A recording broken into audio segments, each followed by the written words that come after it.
কৃষি যান্ত্রিকীকরণ প্রকল্পের আওতায় ভর্তুকি মূল্যে কম্বাইন হারভেস্টার মেশিন বিতরণে অনিয়মের অভিযোগের সত্যতা যাচাইয়ে মাঠে নেমেছে দুদক। মঙ্গলবার দুপুরে নেত্রকোনা সদর উপজেলা রৌহা ইউনিয়নের বাইদুম রৌহা গ্রামে অভিযান পরিচালনা করেন ময়মনসিংহ দুদকের একটি টিম। সমন্বিত দুদক কার্যালয়ে ময়মনসিংহের সহকারী পরিচালক মোহাম্মদ বুলু মিয়ার নেতৃত্বে সহকারী পরিচালক রাজু, মোহাম্মদ সারোয়ার হোসেন সহ ৫ সদস্যের টিম বিভিন্ন উপজেলা পরিদর্শন করেন। চলমান অভিযানে প্রাথমিক সত্যতা মিলেছে বলেও জানান দুদক। জানা গেছে ২০০৯ সালে সারা দেশে হাওড় অঞ্চল নেত্রকোনায় কৃষি যান্ত্রিকরণ প্রকল্পের আওতায় ৯০০টি কম্বাইন হারভেস্টার মেশিন দেওয়া হয়েছে। তার মধ্যে প্রায় মেশিন বিতরণের কাগজপত্রে কৃষকের নাম থাকলেও বাস্তবে মিল নেই। কোনো কোনো এলাকায় গিয়ে দেখা গেছে এক বাড়িতে খোলা জায়গায় ফেলে রাখা হয়েছে কয়েকটি মেশিন। তবে এসব মেশিন কেন রাখা হয়েছে বাড়ির মালিকগণ জানেন না বলে অভিযোগ।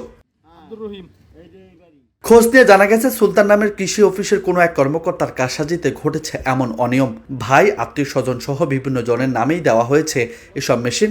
তবে তদন্তের স্বার্থে ওই কর্মকর্তার পরিচয় প্রকাশ করেননি দুদক। এদিকে এমন ঘটনায় জড়িতদের শাস্তির দাবি জানিয়েছেন স্থানীয়রা।